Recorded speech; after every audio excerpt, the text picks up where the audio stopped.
Passover is coming up next week. What's the difference between matzah and cardboard?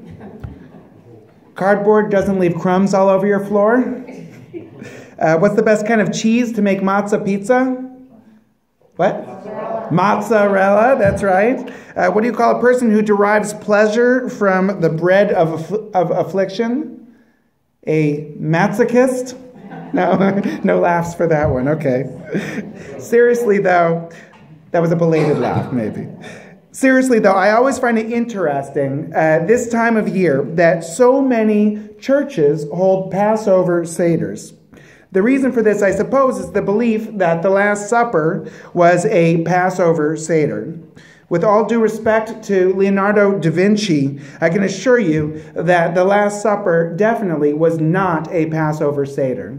And I'll tell you why.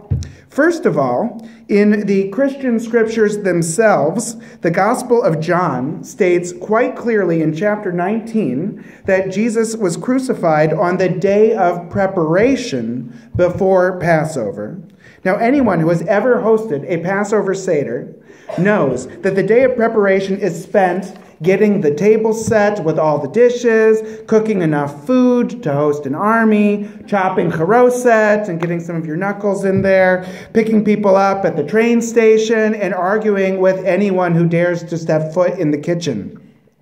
Now, you don't have to be Sherlock Holmes to deduce that if Jesus were crucified on the day of preparation, then the Last Supper had to be the day before the day of preparation. In other words, 2 days before the Passover Seder.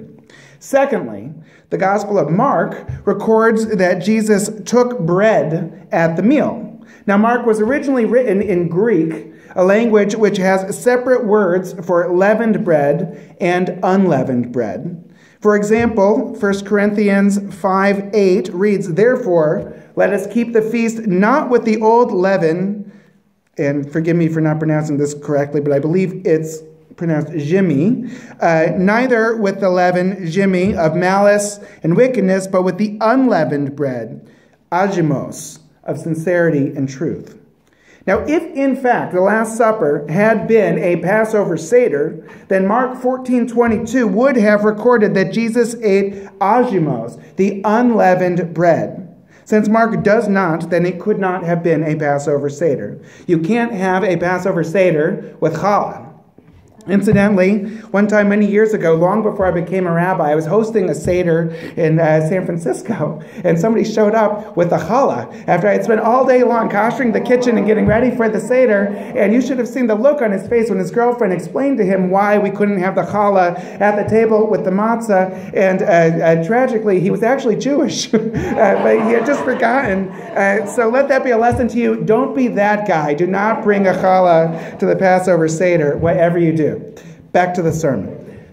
It was Rabban Gamliel who made it absolutely clear that a person has not fulfilled the mitzvah of the Passover Seder unless that person has discussed the importance of 3 things. 1, the sacrifice. 2, the unleavened bread. And 3, the bitter herbs.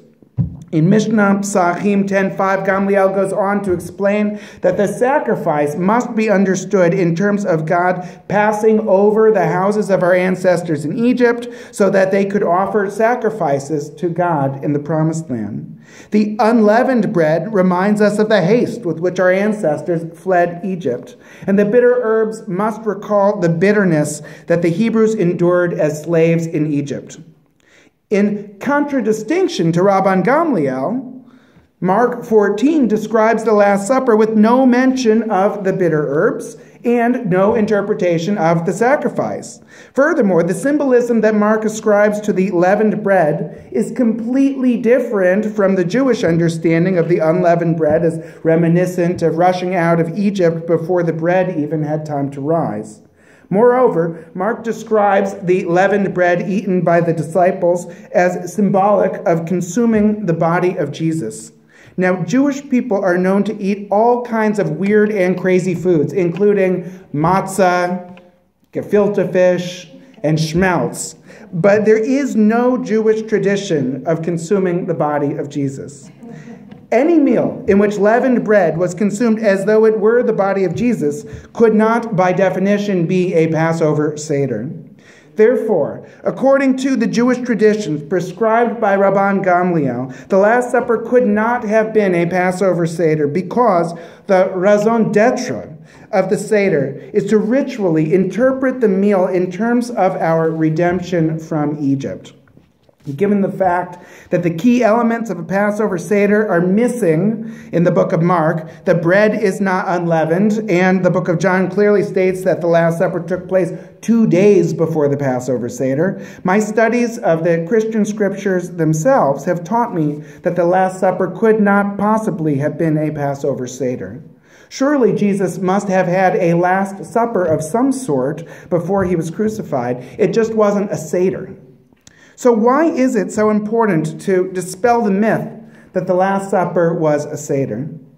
When the Last Supper is incorrectly depicted as a Seder, it gives the false impression that Christianity fulfills or even perfects Judaism.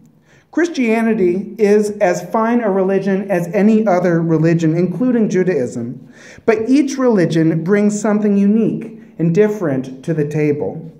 We have a great deal in common, but one doesn't fulfill the other and one isn't better than the other. We do both religions a disservice when we try to equate the two.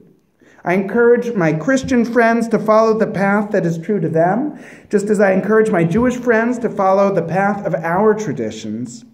Let us embrace plurality and celebrate the unique contributions of each religion to the world. And when we conclude the Seder, saying next year may all be free, may we recognize that we were freed from slavery to be of service to all humankind, to promote equality for all people, and the inalienable human rights that shall be the hallmark of our redemption. Shabbat Shalom, and a happy Passover to everyone.